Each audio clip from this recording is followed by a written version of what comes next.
Oh, Chandra. Oh. Are we recording? Oh, hi. Hi, my name's Nemo. How y'all doing? So where have I been? Well, I recorded a whole slew of videos, and it turned out that I had my microphone too close to my face. To my face! And all the out yells, like it just did, to my face! That stuff, you know, that was picked up too loud, and the audio was actually unusable because there was just, even if I lowered the volume on those, there was too much crackle going on. So I couldn't actually use all of that recorded footage, and I had to delete it. So I haven't been able to record in between, and that's why I haven't uploaded the video for a while. That's a bit unfortunate. I did want to, before we get started here, I did want to mention that the first deck pack DLC is going to be coming out on the 6th, which is a little unfortunate for me personally, because the new Call of Duty is coming out on the 5th, but hey, I'll manage. I'll make sure to have some footage going up. Either way, today we're going to take a look at Sliver Hive, not Sword of the Samurai. I don't know why it always starts me on that deck. I guess the game just really prefers swords. It prefers swords of the samurai. There is Sliver Hive. Let's take a look at the deck. So this one is a free color deck, which means that first I'm going to sort on cast, which means that you want to run all of the Terramorphic Expanses. Mana fixing is pretty important for a free color deck. There's just no way of getting around it. However, I'm not running any of the ramp, even though that's a fact. Because for this deck in particular, having a good mana curve and just being able to play a guy each turn is also really important. And if you have to spend a turn ramping up, that really takes away from the power of this deck, because you want to kill your opponents as fast as possible before they can undo your synergies that you have going with your slivers. And you want to basically put them on a clock and keep putting on pressure each turn so that they are unable to stabilize, and that's the way you win with this deck. There is a different way you can build this deck, a little bit more control-y, but personally I find that build is just much worse than this build. So this build is all about, this deck basically is all about explosive draws.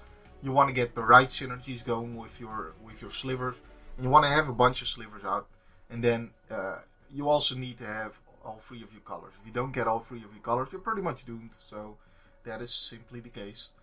So you definitely just, it's sink or swim basically with this deck. You either win big or you go home, and that's the way I set up the deck as well.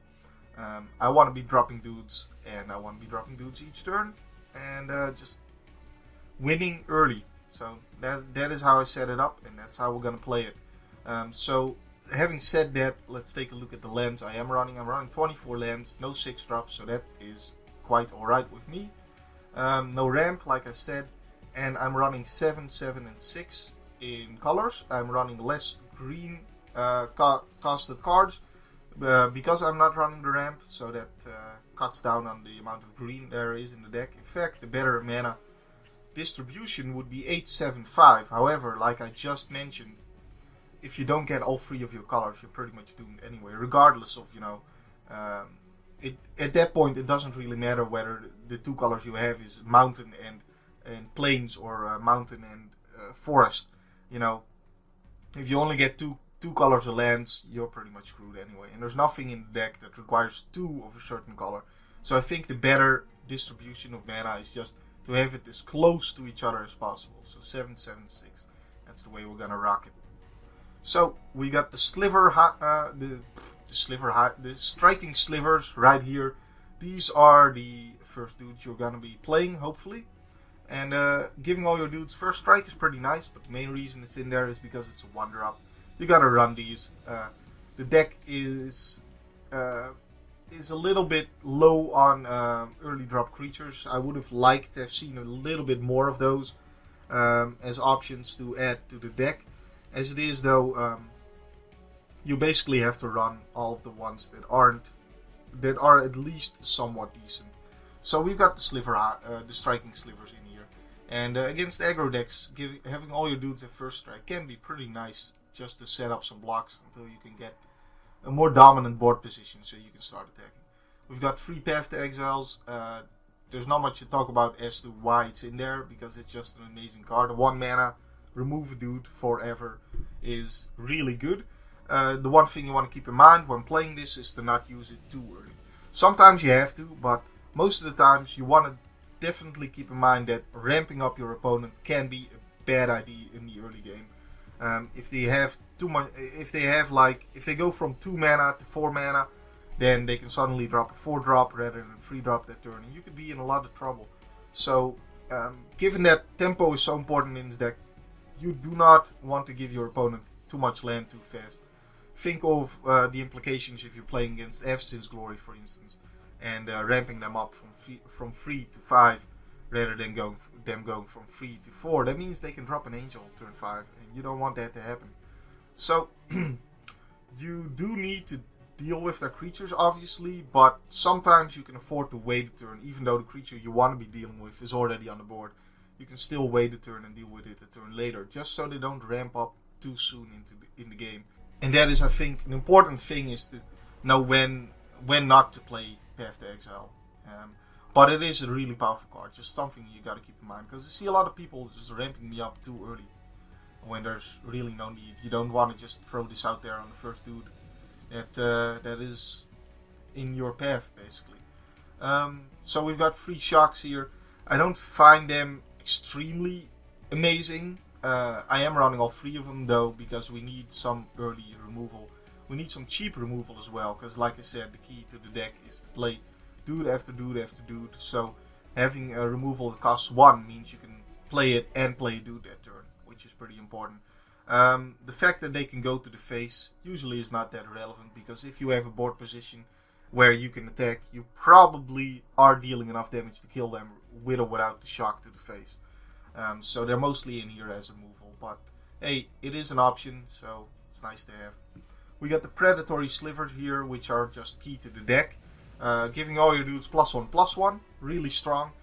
Just think of how powerful Honor of the Pure is in Evanston's Glory. This thing is just as powerful, and it's a guy. At worst, it's a 2/2. At best, it's pumping up your whole team and being a 2/2 itself. So, really nice. We've got Survival of the Fittest here, which I think is a quite good card, because there are a lot of different slivers in this deck, and some are more powerful than others.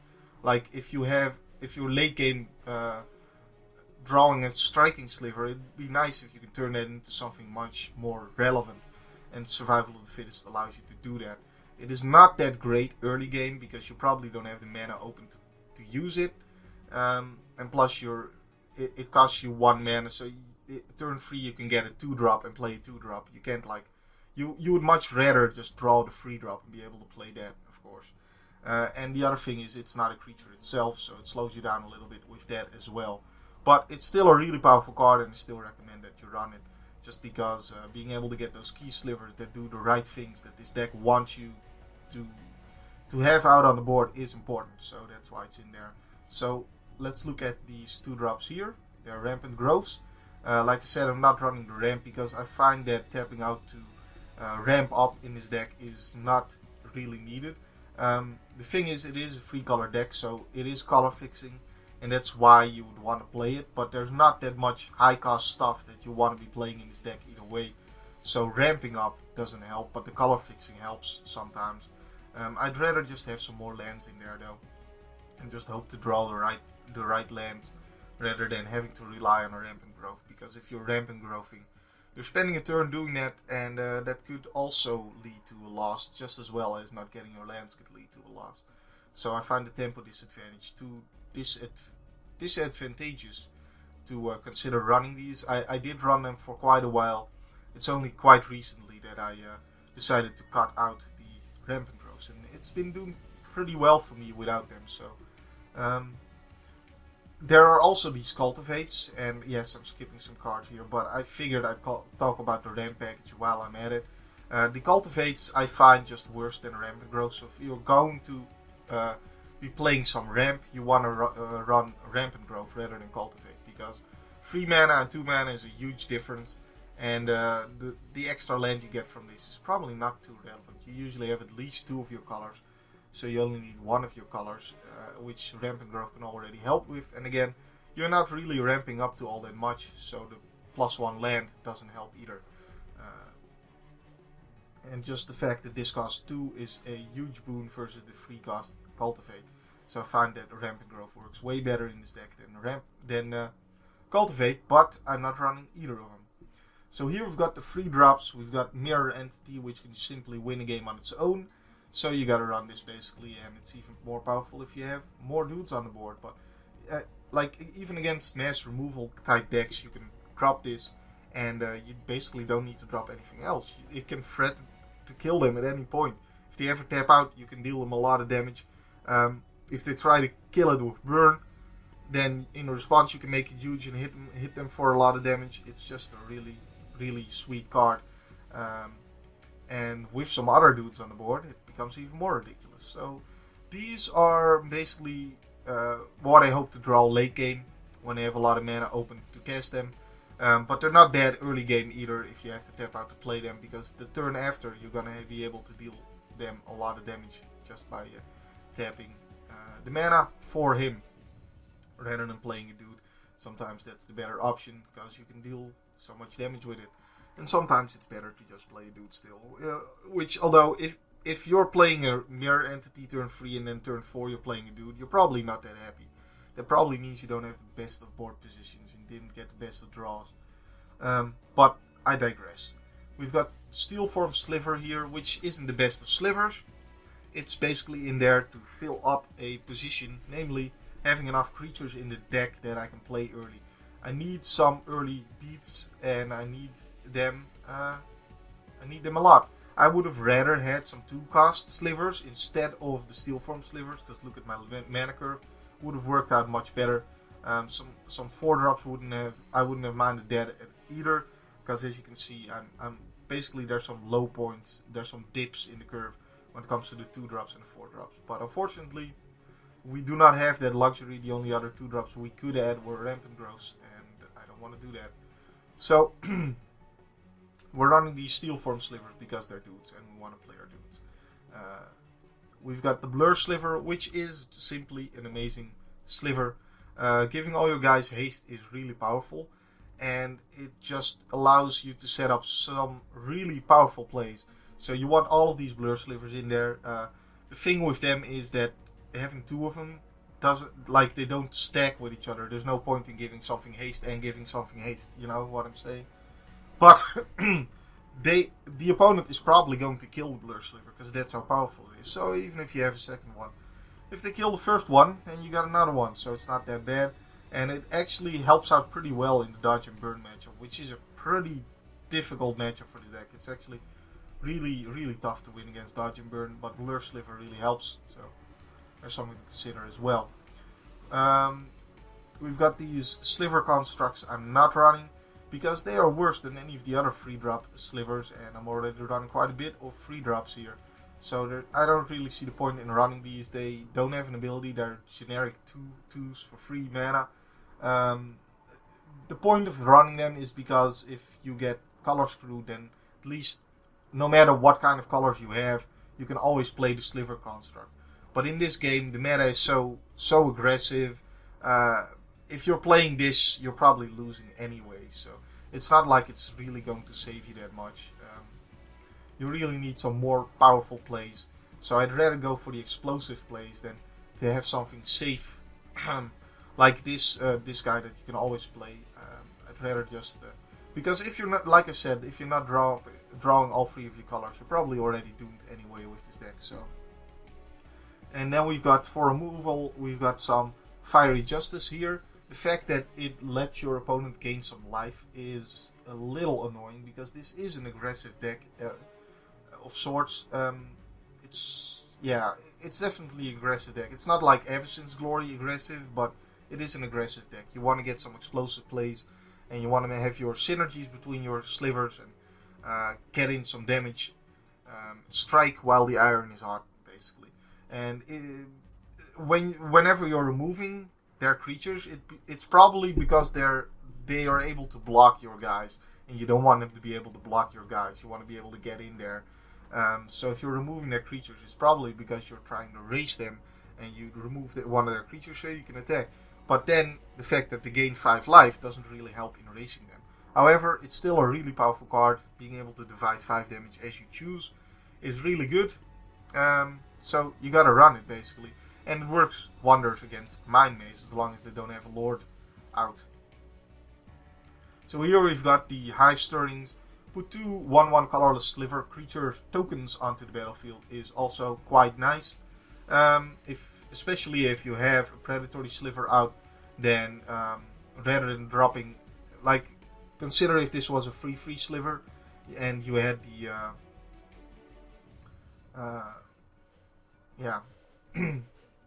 if it was a free Sliver and you had a Predatory Sliver out, you would have 4 power in total. If you have the Predatory Sliver out and you put 2 1/1s on the battlefield, you also have 4 power in total. And it gets better from there on out. So more dudes is generally better whenever you have these kinds of pump effects. So really nice card. You want to run those. We've got Unflinching Courage, which I'm not running here in the sideboard. And it just doesn't do enough for the deck, I find. The reason you might want to run it, I mean, it gives a buff to one dude, right? Which is my problem with the card. It buffs one of your dudes, whereas you could be playing a dude that buffs all of your dudes, rather than an aura that buffs one of your dudes. And, I mean, the dude itself is a dude. The dude itself is a dude.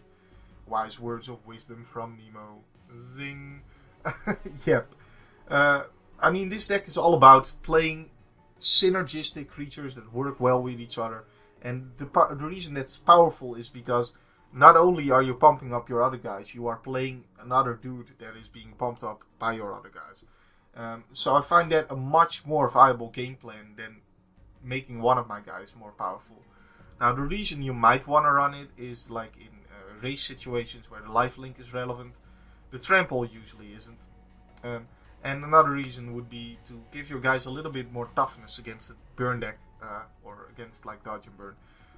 But the fact that it's only +2/+2 means they can still char most of my guys, because almost all of the slivers have 2 toughness from themselves. So I find Unflinching Courage doesn't even do enough in that situation. So we've got Shared Animosity here. Again, it's an aura that buffs your dude, whereas you could be playing a dude that buffs your dudes.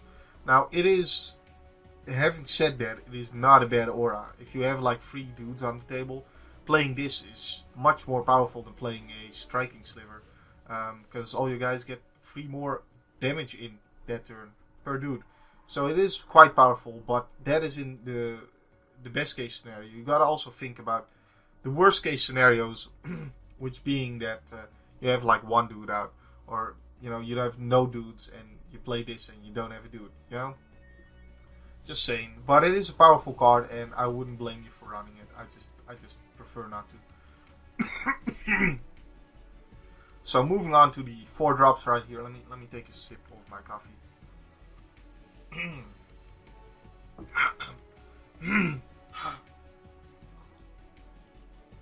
Alright, yep. Nice. So the Bone Scythe Sliver, really powerful. All your dudes have double strike. I don't see what's not to like about it. Sets up those explosive plays, especially the ones I was talking about with Blur Sliver. Striking Sliver turn 2 into Blur Sliver turn 3 into Bone Scythe Sliver turn 4 is a very powerful play. Where turn 3 you are dealing them 5 damage and turn 4 you are dealing them, let's see here, you're dealing them 14 damage. So yeah, and if you get the shock in your hand, then that's game. If you got a Striking Sliver turn 1 to go along with all of that, then you are especially happy. But of course, that requires that you have all 3 of your colors without having to pop a Terramorphic Expanse in between. So it's not a very likely scenario, but there's the turn 4 kill. It's possible with the deck, so that's nice to know, I guess. Huh? We've got Faith's Feathers for some extra removal. I'm already running 2 of the 4 in total available in this deck. I find this card to be quite valuable. Gaining the 4 life can be very, very useful in a aggro matchup, but just having some extra removal, being able to deal with their dudes so that all you guys can come in is powerful. The problem with this deck is if one of your guys can't come in, then usually all your other dudes also cannot come in, because if you don't have enough damage to kill them or to get very close to killing them, then it's not worth attacking if you lose a dude, because that makes all your other dudes smaller. So that can be a problem. That means that you could be forced into a board stall. So having some removal so that you can force the damage to come in is extremely relevant for the deck. So you want some removal there. And as removal, it's not bad. Unfortunately, it doesn't deal with some things because it's only a pacified type ability. But it doesn't help against passive abilities that creatures may have. It does help against activated abilities, and you can enchant a land with it if you have to. Like against Dodge and Burn, you might just want to gain the 4 life. I mean, they don't run a lot of creatures, so sometimes you just want to play this on one of their lands to gain the 4 life. And at least you can do that, and it's actually really good to do that against that deck. So it's not like you're only getting half advantage from the card, because it's so powerful to gain life against Dodge and Burn sometimes that's still pretty relevant. And the fact that it says about enchanted permanents, activated abilities can't be activated unless they're mana abilities, that doesn't matter in this game. It doesn't matter at all in this game. Mana abilities are something that is not in Duels of the Planeswalkers. It is in real Magic only. And that's basically like, there are like elves that you can tap and they add 1 mana to your mana pool. There's no mana pool in this game, so none of those types of cards are in there. All your mana is gotten from lands. So those are mana abilities, the abilities that tap, that produce mana, not abilities that require mana to use. So anything that is like pay 2 mana, tap this guy, do this, they can't activate that because that is not a mana ability. A mana ability is something that produces mana. So this doesn't matter in Duels of Planeswalkers. So here we've got Armageddon. I'm not running. I find it overkill. If you are winning, then you're already winning. You don't need this card. If you are losing, it is the worst card ever to hold in your hand. Plus, there are some fringe situations where it is useful, but even then, if they instant speed kill your biggest guy in response, suddenly your board position is worse than their board position, and there's no way of getting back into the game because you just blew up all the lands. So yeah, I don't find that card to be too good in this deck. I find it more of a control type card. So here we've got Bifurcate, which is a 4-cost card. Search your library for a permanent card with the same name as target non-token creature, and put that card onto the battlefield and shuffle your library. My problem with the card is that I generally want various different types of slivers rather than 2 of the same. I mean, it works well with Thorncaster Sliver and works well with Predatory Sliver, but other than that, it doesn't really work, because I'd rather just have multiple different types that do different things. There's no point in having 2 guys that give haste. There's no point in having 2 guys that give first strike, etc. So I don't really see much of the point of the card. The only thing is, it is sort of a creature that is 4-cost. And if you look at the mana curve, that may make sense to run. But personally, I don't really like the card that much. And the fact is, like, half of the creature that it actually works with are 5-cost. So at that point, you already have the 5 mana anyways. So, did I miss anything here? Oh yes, I missed the indestructibility. Well, they can just kill your dude in response, and plus there's so much exile available in this format that making a dude indestructible isn't even foolproof. There's a lot of like target player sacrifices a creature. This doesn't help against. So I really do not see the point of running it. It's kind of a combo with Lifeline. I don't know. I guess you can enchant a land with it and then play Armageddon. Yes. Talk about hilarious plays. So let's move on though to the 5-cost stuff. We've got Thorncaster Sliver. Amazing. Hands down. Amazing. You want to run all of these. They are so good. Like I just mentioned. Well, yeah.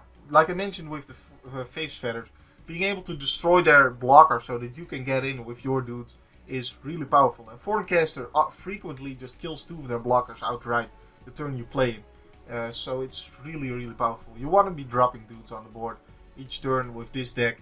And that means you probably have a bunch of dudes out by the time you drop Thorncaster, and you can immediately take advantage of his ability. Get rid of a bunch of dudes, smack in for a bunch of damage. And that's just really powerful. You not only gain a lot of board advantage, you have also dealt a lot of damage that turn. So what's not to like about this card? It gets a 5 out of 5 rating from me. And we've got Battle Sliver here. I'm not running all 3 of them. I'm not a huge fan of this guy, mainly because it's not Thorncaster, but also, you know, I find it a little bit weak for a 5 cost, but it just has to be in there. It sort of fits the mana curve. I just don't want to run all 3 of them. So here we've got the rest of the deck, which is just a bunch of weird stuff. Lifeline, what is even going on here? Like, it helps the opponent as much as it helps you. Yeah, I mean, good luck playing this against the zombie deck, right? It's just weird stuff. This is just weird. I guess it's mainly for a 2-headed giant comboing with something. They would want you to play Lifeline, so...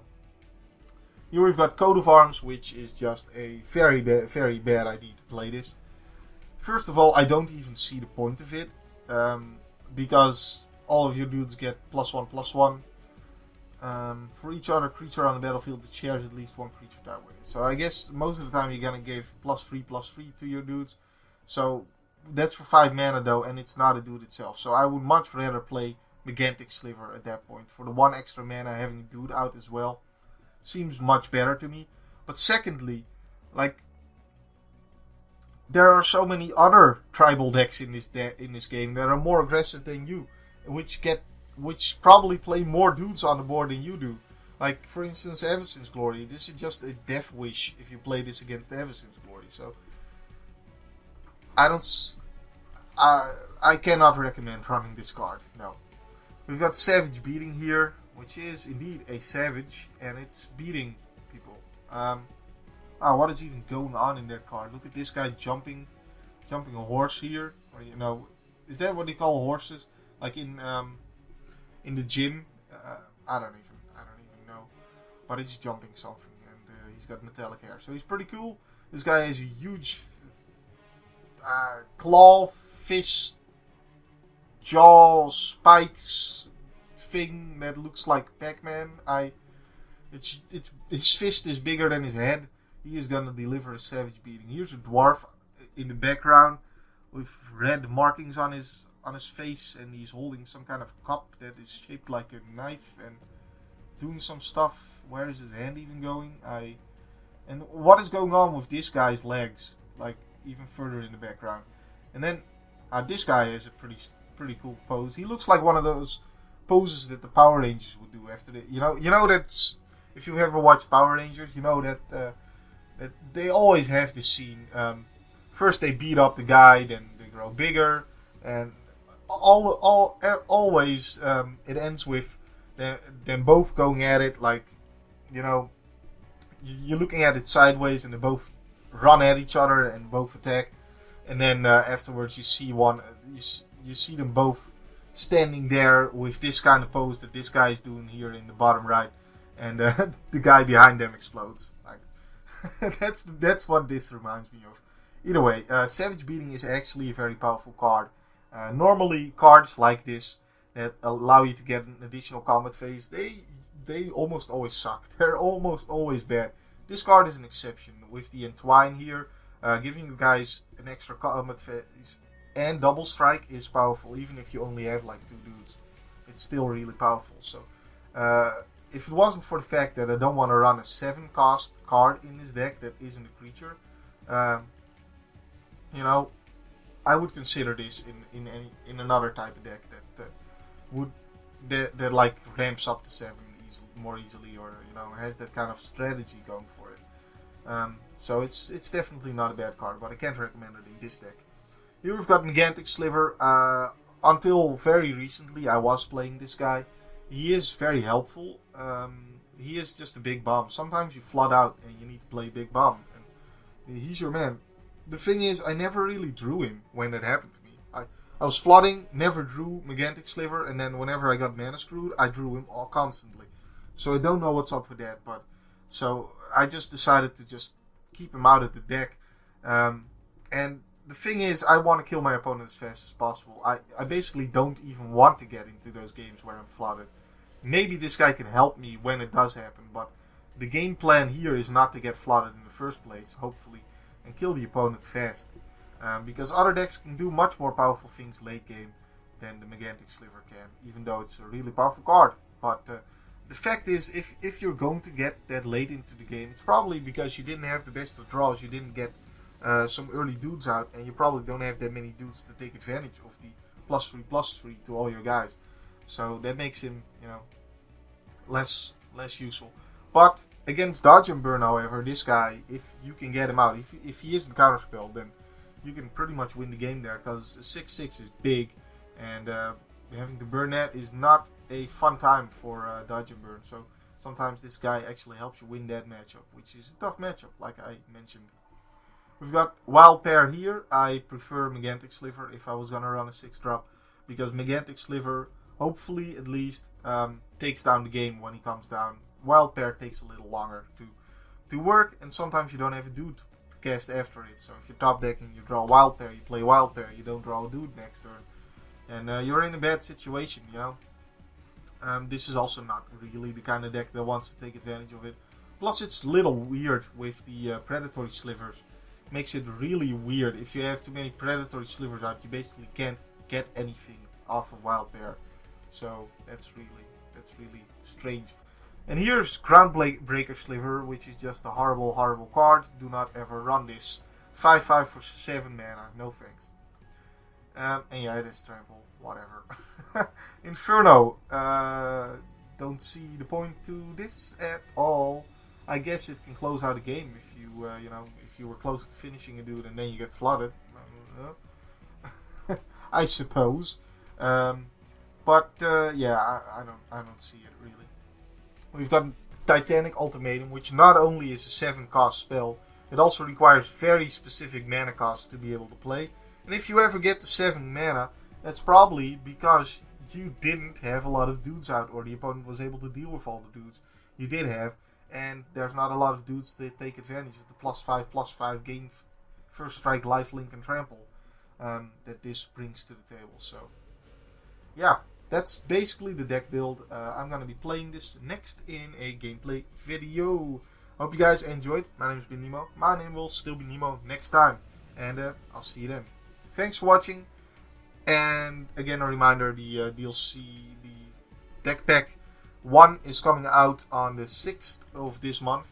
And it's going to have, let's see here, it's going to have a blue-black Reanimator deck and a mono-white bounce deck, flicker, stuff with flicker wisps and all that. If you don't know what it means, just go check it out. There's probably a link in the description to both of these decks, deck lists and everything, so you can go check it out if you haven't already. And if you enjoyed this video, I would really appreciate it if you gave me a thumbs up. It helps out the channel, helps my channel grow, keeps me motivated to do more of these videos. So if you did enjoy the video, then you probably want to see more of it, then go ahead and leave a thumbs up. I don't ask for this a lot, but sometimes I feel compelled to ask for it and remind you guys that it does indeed help. So, thanks for watching. See you next time.